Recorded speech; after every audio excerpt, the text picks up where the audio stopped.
All right, here we are on the Jayco J-Flight. This is a 2025. Now this is a SLX. It's not much different than your regular J-Flight. The only difference is that the SLX is going to be a little narrower, a little more lightweight, different small options on your unit compared to your regular J-Flight, but this will cover both. This video is going to go through all your ins and outs of your unit just like you would get with your technician whenever you take delivery of the unit. So we're going to cover everything from our 7-way to our furnace, all that stuff as far as operation, and dig a little deeper, pulling some compartments off, showing you where components might be located, so on and so forth. So this will cover pretty much all your floor plans.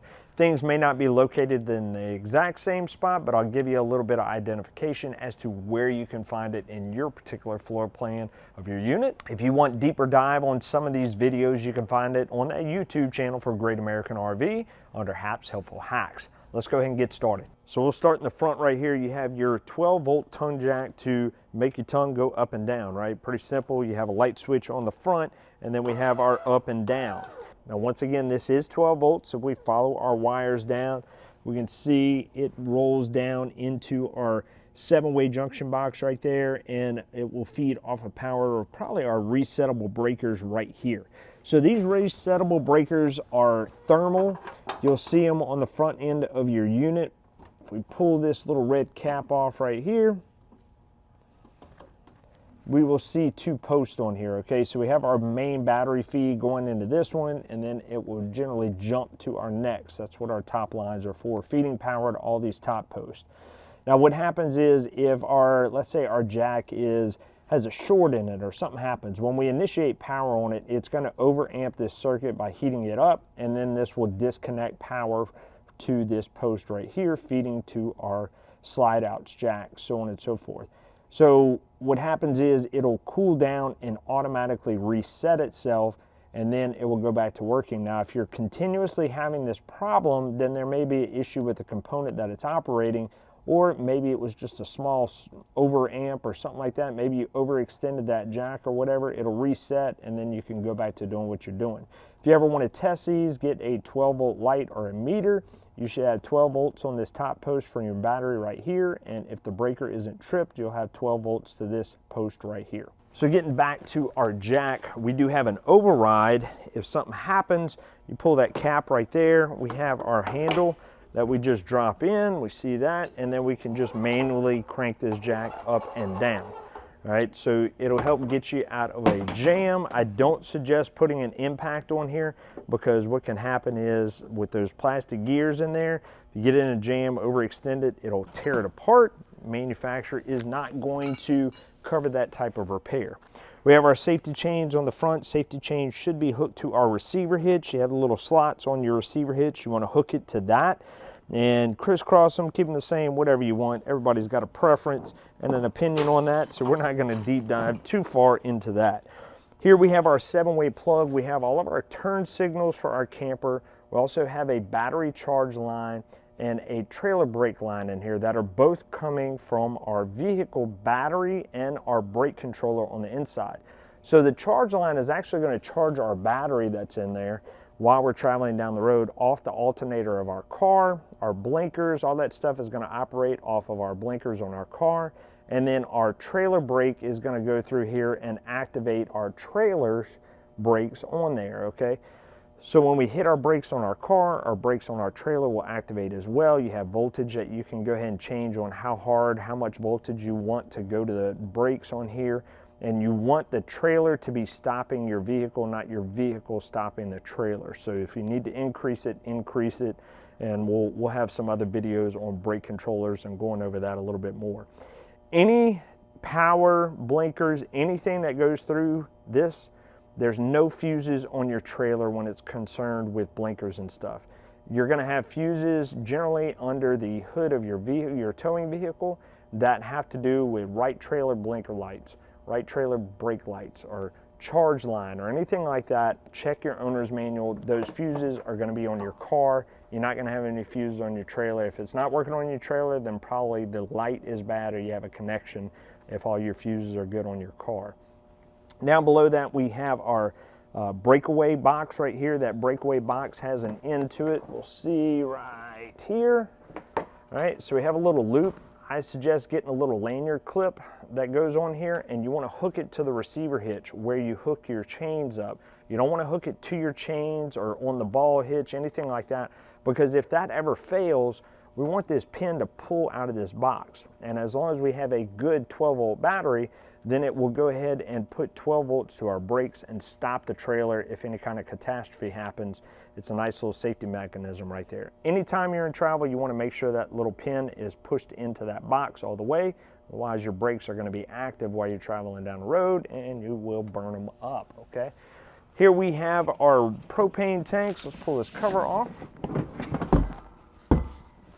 All right, so we have our propane tanks right here. Turn them on. We go ahead and turn that valve right there. We have our pigtails. These pigtails are rubber. You want to check them for cracking or anything like that and replace them if necessary. This is LP. It's dangerous. It's flammable. So we want to make sure we stay on top of this. And we also want to do LP leak checks at least once a year, checking to make sure we have no leaks in our system. Now, as we follow those pigtails down, we have our LP propane regulator. All right, so this is a dual regulator right here. So we have two tanks. In order for this to operate, we turn both of them on, and we turn this selector lever to whatever tank we want to be our primary. Okay, whenever this tank runs dry, we'll show a red indicator down here at the bottom, letting us know this tank is empty, and it's automatically going to start pulling off of this secondary tank. So it's a good idea to come check it once and again and make sure that that tank's empty. If so, we need to go ahead and refill it, and then we can go ahead and swap over to this one so we can see that indicator on how this level is. Besides that, that's pretty much all you have to do with your propane. Turn it on and then turn it off whenever you store your unit, okay? Not much else under here. We talked about our 7-way junction box right here. So this is where your 7-way actually goes in and makes connections to all your trailer wires, power, so on and so forth. If you ever have any issues with any of that, you can go there first to check any of those connections. Let's jump over to the other side. We have our storage compartment right there, have our inverter prep right here. So this is 110 lines coming. If we add an inverter in here, this will change 12 volts to 110, and then we won't have to have a plug-in to operate some of our small components and 110 outlets inside our unit. So it's a nice little upgrade. If you're dry camping, it'll pull the power off your battery and supply 110 power to the inside. And it'll only last, of course, as long as your battery does. We have our scissor jacks right here. These scissor jacks, of course, they have a 5,000 pound rating on this particular one. This is not meant to lift your unit and change your spare tire. It's not meant to raise your unit. We want to apply pressure to this to help stabilize your unit. These are stabilizer jacks only, not lifting or leveling jacks. So what we want to do is get some stacker blocks, put them under our tires if we have a pad that's unlevel, put them under our tires and level them out left to right. Then we use our ton jack in the front to level it front to back, and then we run these down. It's a good idea to have a second set of stacker blocks to go ahead and put under these, because we want to keep a diamond shaped form. That is how they are best used to help take away some of the rocking or feeling that when somebody moves inside your unit. If we do these straight up and down, they will bend and break up here at the top, and that is going to cause the issue because you're going to have to pay to replace these. Manufacturers aren't going to consider that not being damage, okay? That is misuse and damage, so make sure you're using these correctly, you use them in the proper form. Your unit may also be equipped with the quick drop stabilizers, so we're going to go over how that operates right now. We have our stab jacks right here. These are stabilizer jacks only, not levelers. So the first thing we want to do is when we're back into the site, get some leveler blocks, the stacker blocks, and put them under our tires to level our unit from left to right. Then we use our ton jack in the front to level it front to back. Then we can go ahead and put these down. We undo our little clip off the foot of it, and then for these you can use a crank handle or you can go ahead and use your impact. Drop it down. We see our leg has dropped. We can go ahead and pull this lever right here, and now we can adjust how we want that down. Now we want it at a fairly decent angle like this, about a 45. Whenever we adjust that, now we can go ahead and tighten this up. that's pretty much all the weight we want to put on our system. You don't want to try to level your unit on it. You just want to put pressure on it to now stabilize our unit. So that's going to reduce the movement that we have on our unit whenever somebody moves around. So whenever we put it back, we go ahead and relieve that tension, and then we can slide this up.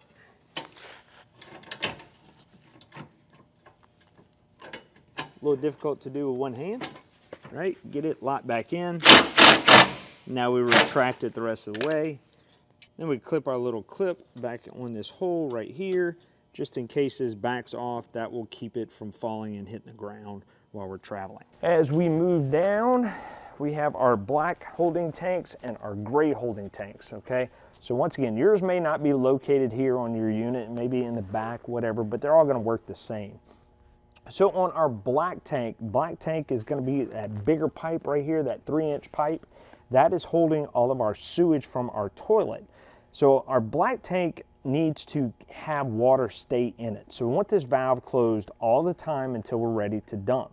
When we're ready to dump, we hook our hose up down there at the end, make sure we're hooked up to a sewer port. We pull that handle and everything gets flushed out of here. Now, if your unit comes equipped with a black tank flush, we'll see on this one, it has a little hose fixture you hook up. You put a hose to that, and that's going to send water to a jet port on the other side of that tank and help push any debris or anything that might be left in there down through here. So you should be flushing this tank out the entire time that this handle is open. Whenever you are satisfied with flushing out your tank, you close this valve. You want to add several gallons of water to that black tank because there's still going to be some debris, maybe some toilet paper stuff stuck into the walls, sensors, so on and so forth while you're traveling down the road. It'll help knock that down. Then we add some chemicals to it to make sure it helps degrade that stuff. You can flush it out again when you get home if you wish. We always want to keep several gallons of good clean water in here whenever it's not in use. That way that stuff doesn't dry up. If you leave that tank open all the time, you're going to get dry tank, and that tank is probably going to have to be replaced. So always keep that valve closed unless you're dumping. Now our gray tank, however, will be a smaller 1.5 or 2-inch pipe. That is all your sink water, shower water, stuff like that. That valve can stay open all the time as long as you have a hose hooked up to your port and you have a sewer dump right there at the station that you're at. You can leave it open all the time. Some people like to leave it closed like on the last day, and you can help flush your pipes out with that gray water after you've dumped your black tank. So a little hack right there. We'll also see under here another valve, that little white valve sticking out right there. That is for our fresh tank. Our fresh tank is an onboard water storage that we would keep with us. We would use that when we are dry camping. We don't have a hose hookup. We kick our water pump on and it'll pull water out of there. They have that valve there because we don't want to leave that water in there for an extended period of time. It'll eventually become stagnant. So we want to make sure that we dump that out whenever we're not using it. Let's touch on our slide out as we move on. This is a rack and pinion slide right here. So we'll see these gear mechanisms right here, and it is ran by a motor that is in the underbelly. As we look under our unit, we'll see that ram system coming down right here. We'll see the ram, okay? So you have a little post right here. If this motor ever goes out, you can override it right there with a 3/4 inch socket and then just crank it until that slide actually comes all the way in. Now this one doesn't have an underbelly on it, so that's easy to access. Generally, if they have an underbelly, you're gonna have a hole right there through the side that you can stick a post in and be able to access and run that motor. Once again, these wires, this power is going to be going back to those resettable breakers in the front. Those are automatic reset. So if your slide stops, give it about 5 minutes or so, try it again and see if that breaker resets. If you are having power issues, you can always cut these wires, run a battery wire to it, jumper cables or whatever, and run that motor. It is 12 volts, so reverse polarity. If it's not going the right way, swap your connections and see if that slide out motor will actually run in for you. All right, so the other types of slides that we'll see is this Schwintek slide. We'll see a gear rack at the bottom and at the top. So this one has a controller. That controller can be overridden if this slide out ever has an issue. Now we have a video that goes over details on the best way to operate these, few tips and tricks, and it also goes over the operation of overriding. So where is the board on this particular one? We push down those little black tabs right there. Let's see, right there. on each side. Now we can go ahead and pull our drawer out. This board is what we're looking for. It's never going to be in that slide out. Generally, it's not going to be in a slide out. Generally, it's not going to be blocked by that particular slide out. It may be in little cabinets hidden, as we'll see on the inside. Screws may need to come off, drawers, so on and so forth. But you can also contact the manufacturer with the last 8 of your VIN, and they should be able to narrow down the search for you. But anyways, the board itself has the directions on it on how to override that system. We have a couple lights right inside there and the little button that we would use to override it. Our video goes into more detail on it, but there's not much to it. We have our switch control there at the bottom. We'll see our lines to our motors 1 and 2. And then of course we have 12-volt power right there at the top right. And that's pretty much it. That controls it. We have motors at the top and bottom on each side of that. There is a second Schwintek video. That one is if the override doesn't work, our motor's gone out, stuff like that. So 2 of our most popular videos on there. You might want to check them out when it comes to that Schwintek slide. You may notice going down your unit that you have several gray tanks. You may have 2, you may have 2 black tanks depending on your floor layout. Those handles will always be located on the side so you can access them and open them up. Another thing about our slide outs is they do require lubrication on our wiper seals, everything except a Schwintek. You don't want to lubricate that. We want to lubricate our RAM system, so on and so forth. We have a video about lubricating those slides. If you want to check it out, you can. Over here on the side, we're going to have our cable and TV input. If we have cable at the campground, we hook it in right there and it'll run straight to our TVs, and we would perform a cable scan in there. We'll go over that a little bit more when we get to our TV. This is the black tank flush port that I was talking about. So whenever you're flushing your tanks, you hook your water hose up to this, kick it on. It's going to send water to a port on that black tank and help push that debris to the valve. We'll also want to make sure if we close our valve to add water to our system, we don't overflow on the inside of our unit. That can cause a mess. That's what that sticker is about right there. We want to make sure that black tank valve is open. We can add water by depressing the pedal on our toilet if we wish, or we can go that route. Just know that it's on you if you overfill it. Here we have our 50 amp power supply. You may have a 30 amp on yours. Twist lock plug, put it in, turn it to the right to lock it in. We tighten up our little retainer ring so it doesn't pop out. Then we plug it into our power source at the campground. Want to do that one first right here and then plug it in. That way you don't cause any arcing or anything on this plug. Okay, to release it, undo your tab, unplug it from there, twist to the left, pull it out. Okay, we have the Lippert on-the-go ladder system up here. We'll see that bracket. We have an extendable ladder that you can purchase. They have a couple different sizes. You can go ahead and put it up there and gain access to your roof. Now it's really important because on your roof you're going to have a rubber roof. It's prone to branches, stuff like that, scraping across, putting holes in your roof. You want to check that after camping trips. You're also going to have sealant up there. The manufacturer requires every 60 to 90 days, check your sealant, make sure you don't have any cracking, peeling, anything like that that allows water into the interior of your unit, causing any damage.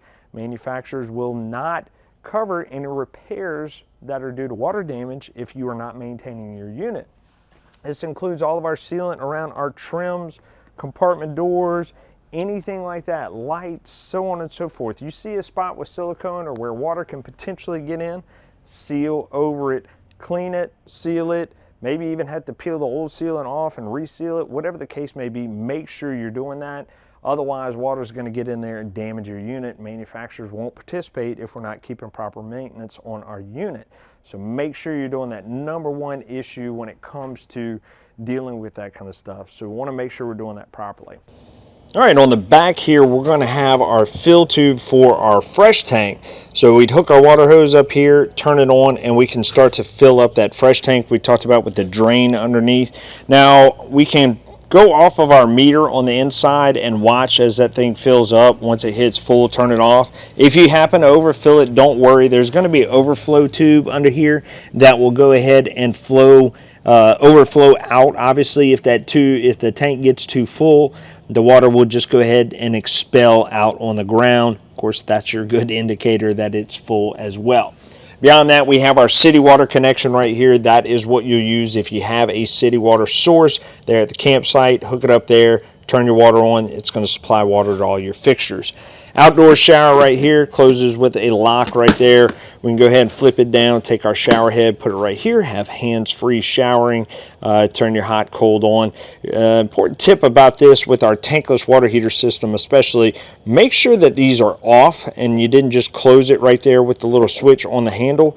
The reason being is if these are open, water will circulate through here and actually mess up your heating on your fresh tank, because then it's mixing the hot and the cold. Mess up the heating on the water heater because it's actually mixing your hot and cold water together, and then you're just going to have maybe lukewarm water whenever you turn on the faucet. So if you turn on your hot water and it is lukewarm, come and make sure that these are off. We do have a prep up top for our Furrion backup camera. If we want to put that on here, see behind us when we're backing up or while we're traveling, we can do that. On the bumpers, you're going to have little covers. Pull that off. You can store your sewer hose in there if you wish. That way you don't have to keep it in your compartments. And then we're also going to see a little LP connection right here. So this is a quick connect that feeds off of those LP bottles in the front. If you want to add a grill or anything, pop that off. We want to make sure that this lever right here is off. And then we can insert our quick connect port right there. If it is on, it will not allow you to push this back far enough to insert that on there. So make sure that valve's off, hook your quick connect on, open it up, now flow will come out. Whenever you're ready to disconnect, close that off, disconnect it, and then it's a good idea to put that little rubber cap back in so no dirt daubers or anything build any nest inside of it, causing any blockages, okay? Also, you're going to have another stabilizer jack on all four corners of your unit. Once again, stabilizers only, not levelers. Outdoor kitchens, if you have one, drawer space, lights, pretty simple system. 110 refrigerator. Okay, 110 refrigerator means anytime you plug your unit in, this is going to turn on. When they turn on, they get cold. They're going to have moisture build up in there, probably have some ice build up, so on and so forth. Anytime you store your unit, defrost and wipe this down. If you don't, water's going to drip out of here and damage your wood components around it. You guessed it, manufacturers are not going to participate in that kind of repair because it's considered customer maintenance to make sure that you are defrosting and storing your unit properly. Beyond that, make sure we're sealing up good around all our compartment doors. Whenever it rains, make sure all these latches are latched on here so the door makes a good seal. We have our Suburban exhaust right here for our furnace, so you're going to have some hot air come out of here whenever that furnace is activated, so just be mindful of that. We're also going to have our awning. Our awning is good sunshade. I wouldn't necessarily say it's a good rain shade because whenever it rains, you need to bring it in. It's good for a light drizzle, light dew, stuff like that, but anytime we use our unit and have our awning out, we want to go ahead and pitch it. We can do that by simply pulling down on that arm right there. Now our awning is pitched to the front, and any light dew, light rain will run off of here and drain off of our awning. We can do it in the front or the back. You only want to do one of them, not both. Whenever we do get that on there, it'll go ahead and run off. If we don't do it, it'll pull up in the middle and this awning will collapse and fall. If you're leaving your unit for an extended period of time, I suggest rolling it in because you never know, weather changes in an instant. You don't want to come back and have your awning damaged. See a bad storm coming in, anything like that, go ahead and roll your awning in. Whenever you want to roll it in, just take this arm, push it up, good to go, roll it in. You have your awning lights up here, 12 volt operated just like your awning. Those wires are going to run through our wall right there, out into our lights, and then for our awning, out down this arm right here. The front is always going to be your motor side. Same thing, you have fuses for all that stuff. We'll show you where the 12 volt fuses for your awning are on the inside. Out here, you're gonna have your Suburban tankless water heater. A water heater right here, if we open the door, tankless, no tank in there, all right? You have a little reservoir that heats it up as it goes. It's LP operated, need 12 volts to operate it too. So the LP is going to heat up the water as it flows through your system. Do have a little 12 volt fuse out here for our control board. It's not turning on, want to check that fuse. You also want to check and make sure that this switch is on. This is a technician switch. They put it out here, that way if a technician needs to do any work, we can go ahead and turn it off from here. Do have a little control board in there for that system. Nothing you really need to dig into. You may have a little bit of water drip out of here from this pop-off valve. Not completely uncommon for it to drip If it flows out of here, you probably have an issue with that pop-off valve, or the temperature is getting too hot on that water heater. That wraps that part up. We'll move on. Outdoor cable TV port for your outdoor TV. You can hook that up, scan for channels for the outdoor TV. Have a 110 outlet right here for that TV. Now that is going to be GFCI protected, which means that any outlet in a wet location, your kitchen, your bathroom, all GFCI protected. We'll show you where the reset for that is on the inside. More storage from the passenger side right here. Once again, not much to see in there. We do have speakers out here for our radio system, and on our slide out right here, we have a little vent for our microwave, our hood vent on our microwave. Want to make sure that that's open. We do that by pulling that little tab right there. That'll allow air to flow out. When we are done and storing it, want to make sure we push that in so no insects, rodents can build any nests in there. For our steps right here, we open our door. Want to make sure our door is open all the way anytime we operate these solid steps. In order to operate them, lift them up, put that in, make sure that it's latched in good, and then we can close our door. When we're dropping them out, just pull that latch right there, pull them out. One thing we'll point out real quick is that these legs are extendable, okay? We can pull this little lever right here and extend and retract these legs. We do that to level out our steps. Now we want to make sure to level our unit out first, then we come level our steps. It's very important because we want this threshold right here to be nice and flush with the threshold on the inside. That way our door closes properly. And you also want to make sure that we don't hit this frame right here on the frame of our door, damaging it. Then our door will close properly as long as that is done correctly. All right, let's step inside our unit. We'll see our controls for our two slide outs right here and right here. Our third slide out is going to be on the wall over there. Both just switches. It's just in and out, real simple. You're going to have a couple of wires hooked to the back of this, all 12 volt controlled, all leading back to the power source on those resettable breakers in the front. Our awning is going to be the same way, in and out. Now, we'll tell you that if we hold that out button out like that, the awning will begin to roll up in reverse, okay? So if you ever hit the out button and your awning is going in and vice versa, you need to roll it out. That tube needs to tuck in on the underside in order to roll in. So real simple fix right there. You'd be surprised how many times that happens. All right, light switches off and on, awning lights, your lights on the interior, all that stuff, all 12 volt lighting. We have our gray tanks, our black tanks, fresh tanks, all that stuff right here. Our monitor, if we just push on that button, it will give us the level of those tanks in their current status. Okay, we're also going to have battery down there at the bottom. We have our water pump switch right here. That water pump, once again, that's pulling from your fresh tank right here that we filled up there in the back, and it is providing water to all of our fixtures in our unit if we don't have a city water connection there at the campground. We have these two lights on the bottom right here. They are not associated with this type of setup. It's just a generic panel, so don't worry about it. Beyond that, you do have storage throughout your unit that you'll see. We have our TV system right here. We would go ahead and insert our bracket. We have some backing right there. Have an HDMI cord to hook to the back of it. Now you'll notice that HDMI cord runs into the back of our radio here. So what they've done is they've alleviated the issue of having to search on the back of the TV to plug and unplug a HDMI if you have a gaming system, DVD or anything. Pull this little tab out right here at the bottom corner, and that is your HDMI, and it passes through into your TV. It'll also give you some surround sound on your speakers and stuff that you have here on the interior. You have Bluetooth and stuff on this radio system, pretty simple to figure that out.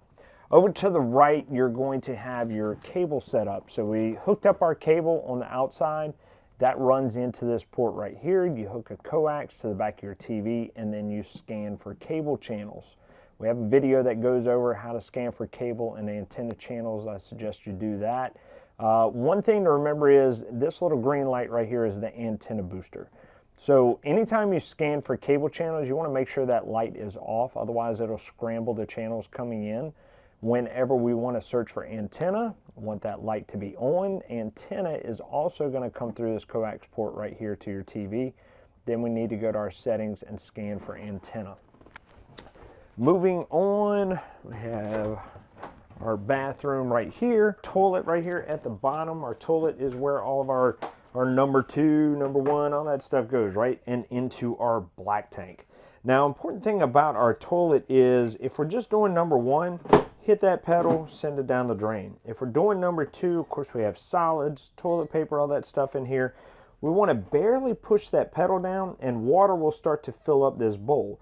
We want to fill it up about 1/2 to 3/4 of the way so it's enough water to send all those solids down to our black tank and not cause any issues with clogging up or anything. Very important. And we also want to make sure we use RV toilet paper only so it degrades properly and doesn't cause any clogging whenever we drain out that tank. And then this is also where you'll insert your chemicals to not only help it smell nice but degrade whatever is in there.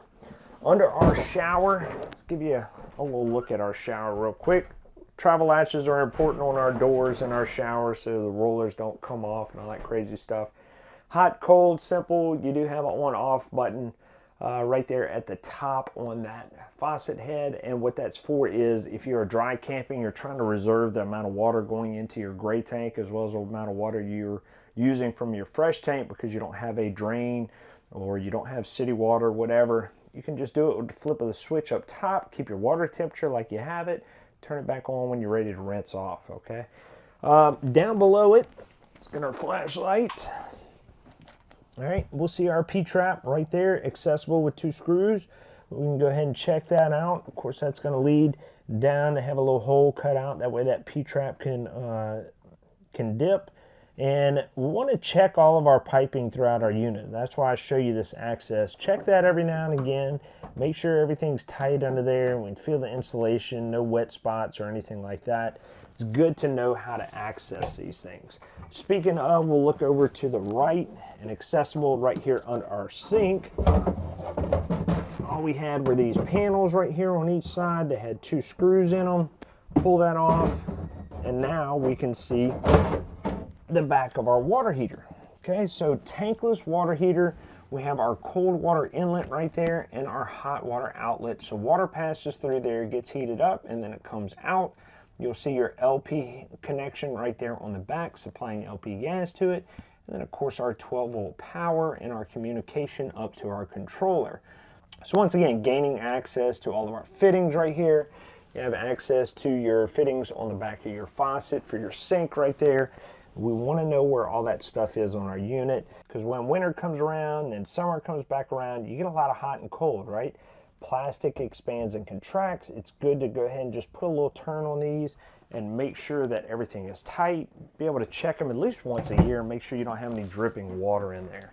So speaking of water heater, we'll look over here to the right. We'll see the controls for our Suburban tankless water heater.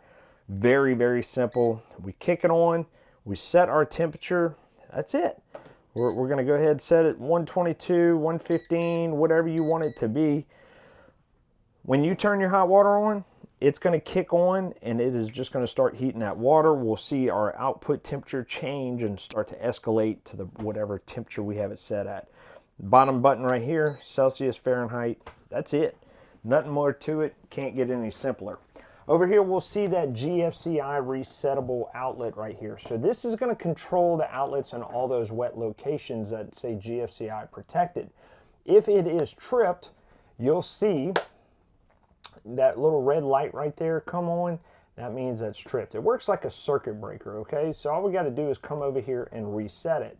What may trip again, like right off the back, that means we probably have too many griddles, coffee makers, heating elements on that circuit, and it's tripping it out. Unplug some of those items, come over here, try to reset it. May also have an issue where an outlet got wet, so check all those outlets, make sure they didn't get wet. Now these can go bad, so if you've checked all those things and this still won't reset, more than likely you might have a bad GFCI. Moving into our front bedroom, we have our AC system right here. Fairly self-explanatory. We have our fan system right here in gray. We have our cooling system right here in brown. And we have our thermostat right here off to the other side. Now the thing about these, not all of them come with a heating element on here, which would be electric. So more than likely, you're probably just gonna have AC cool and fan. So if we want it to cool, we turn it to our cool fan right there. We have it on high, medium, low, off. And of course we want our thermostat turned to cold right there in order to work. Directional louvers right there. When we shut this off, it allows air to go ahead and go out of these diverters right here. We can open and close these. Now we have our AC vents up top. That is going to be fed by our middle AC. We'll go over that in a few when we touch back to the living room. I have another cable port right here for our TV in the bedroom. Now this one doesn't have an antenna booster. You only have that one antenna booster in your living room. All the rest of them will feed off of this. So this will be antenna and cable right here at that port. Work the same, turn it off, turn it on. Not much else to go. Over in here, generally you're going to have storage right there under your bed in your J-Flight. As we move on, sofa that folds out into a bed, pretty easy to do. Pull the cushions off, pull this out, and it'll lay flat. Your exit windows, easy to use. Pull those two tabs off, knock the screen out, and then you can, that whole window will open so you can go ahead and exit. Several of your lights will be controlled by a push button switch right here on the light itself versus a switch on the wall. So keep that in mind. If you have a dinette table that can drop down into a bed, you'll simply remove these posts, set the table right there on those little black tabs, take our top cushions, set them on top, and then you have an extra bed. On our island, not much to look at. Got a couple of outlets and stuff on there. We do have our plumbing, all that stuff right there, all accessible if we remove those two screws there at the bottom. Once again, want to check that fairly regularly. All right, we'll notice our oven and stovetop right here. Our stovetop has this glass. That glass needs to be down during travel and up whenever we use it. We have our 3 burners. Now on propane, anytime you store your unit, you're generally turning your tanks off, and you will end up having air in the line whenever you go to turn it back on. Perfectly normal, not a problem. But the first thing you want to do whenever you turn that propane on is come over here and bleed the air out of the system. I suggest doing that before we operate things like our furnace or our water heater or anything like that. That way the system has most, if not all, of the air bled out, because those items will go into a fault if they have air. Your stove will not. It's all manually operated right here. So to operate our stovetop and bleed the air out, all you're doing is lighting it. In order to do that, we turn it on. We go over to our oven burner that we want. We push in, we can hear that igniter start, and then we turn it to high. We can see our knob turns red, letting us know that it's on. And we're just going to hold that down until it lights. Once it lights, we let it run for about 60 seconds or so.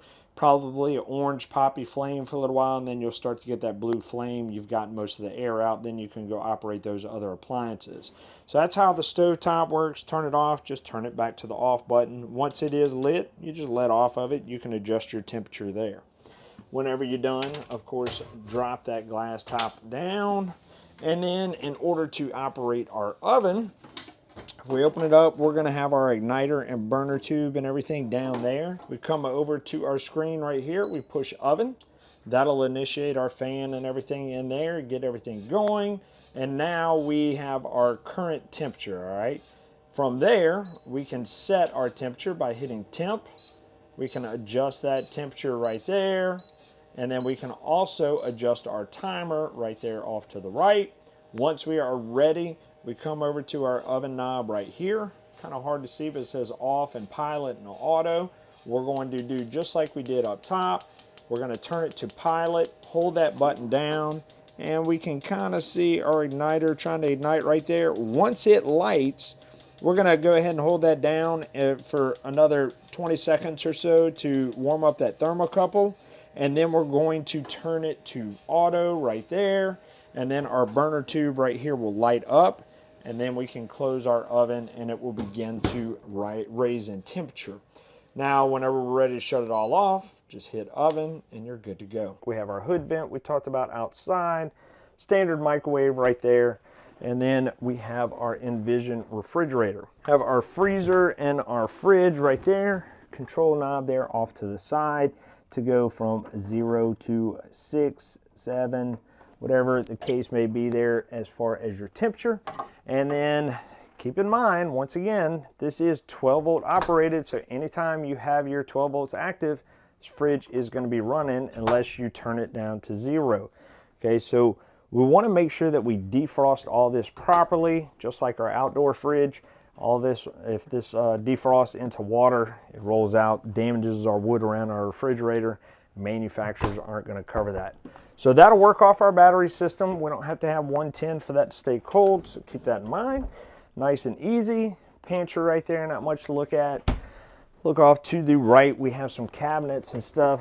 Down here on this particular one, this is where our 110 breaker panel and our 12 volt fuse panel are located. So in your unit, you'll see all your breakers, everything's all going to be labeled. If you have a 30 amp system, you won't have these two 50 amp breakers right here. It'll just be a 30. Probably have a few less breakers in there overall. But if you have a 110 issue, you want to come here, check it out, see if any of your stuff is labeled here. If nothing is tripped here and you don't have 110, go check that breaker on that power pole and see if that's not what your issue is. As far as 12 volts, you have all your fuses up here. These are going to be for your converter system, which is actually charging your battery when you're plugged in. It changes 110 voltage to 12 volt voltage charging power, and so that enables that battery to go ahead and get charged whenever you're plugged in. We also have labeling for all of those items right there as well. Off to the left of that, and another panel, couple screws, we pulled those off. That is our furnace. All right, so our furnace, as we can see, we have the exhaust going out the bottom right there. Simple 12 volt wire running to it and then running off to our thermostat. We have the output right here for our furnace duct. That's pretty much it. Anytime that has to be worked on, it has to be disconnected. You do have a gas line going to it up top. It's propane that operates that. So anytime this is ever broken loose, generally you're doing a leak test on it afterwards. That goes for any gas system to make sure that we don't have a leak on that system after it's been tested or worked on. Not much else to tell you about your furnace except how it operates. All right, if we go over here, we have our AC system right here in the middle of our unit. Now this is the only one controlled by a thermostat, and of course it will have air come out of those ducts right there. In order for that to happen, we have to close this diverter right here. Now air will circulate through there. If we only want it to output in this living room area, we open that up. We're also going to have a filter right here. We need to clean that filter on there. You're going to have the same thing on the other ACs. I forgot to mention. We have to clean that filter, make sure dog hair, dust, all that stuff isn't restricting airflow to our AC, preventing it from cooling properly. So back over to our thermostat. Now these panels right here, barely even touch it and it operates. If you push too hard, you'll wear those buttons out. So just turn it on. You have auto. For your fan system, high and low. Now all fan is going to do is just circulate air on that top AC in the middle. Turn the fan on, it's not going to cool it, it'll just circulate it, okay? If we want it to actually cool, we need to hit that mode button again until cool pops up, then barely press these arrow buttons right here. We can set our temperature, and then we can control our fan mode would be controlled in that previous screen for fan. So if we want it on high all the time, we need to go back, change it to high, and now it'll run all the time. Auto, that fan's going to turn off and on when our compressor turns off and on. So if we want it back in auto, got to go back to fan mode again and then go to auto. So that's pretty much it for the cooling portion. For our heating portion, same thing, except the fan doesn't make a difference on here. If your fan is running on your AC at the same time you're running your furnace, then you need to go back and change it to auto, not high or low. That's a simple fix there. But your furnace is going to be different. It's going to come out of your floor vents down here at the bottom versus any of your vents up top throughout your unit. So that furnace is only going to come there through the bottom. We can hear it kicked on. They ignite the gas. Once again, bleed the air out of there and it'll light quicker without going into a fault. If it does go into a fault, just go to the off screen, then go back to furnace, and it will give another attempt at getting it lit. In here, another AC system just like the one in our front. This is where that filter is right there. You want to go ahead and pull that down. Simply stick a little screwdriver or something in there. You push it from the top and get that out to clean that filter. In here, not much to look at. We do have our bunk areas right there. This one, we pull this little panel off and we can see our shore power wire going in, and we can also see our black tank flush right there going in. Gives you access to seeing all those lines coming in through the sidewall. Nothing right there on that side. On this side, we pulled this drawer out. Find the flashlight. All right, we open it up and we can see some more things. That's our outdoor shower right there. That is our city water. I'm sorry, our fresh tank fill right there, our city water there at the bottom, and then we're gonna see our water pump there at the bottom as well. Our water pump has a little screen on it, as we can see. We wanna clean that every now and again. It'll end up with a little algae and stuff like that on there. That water pump is gonna pull from that fresh water tank and supply water to all our fixtures on our unit. And once again, more little fittings we wanna go and check out and make sure they're tightened up. Water pump is 12-volt powered, so it'll run off a battery if you're dry camping. Not much else to say about that. Keep that little filter clean on there, and that's pretty much it. One thing I forgot to mention in our kitchen is our COLP detector. It's 12-volt powered, so it's hardwired into our system. We can test the audible alarm with that little button right there. We can also notice CO or LP. That'll blink whenever those items are identified in the air. These do have a shelf life to them. If you unscrew off of here, on the back of it, it's generally going to have a date. You can see when it expires and have it replaced. Anytime it goes off, you want to go ahead and evacuate your camper. Keep an eye on that. They're good for about 5 years. Of course, we're going to have our smoke detectors in here as well.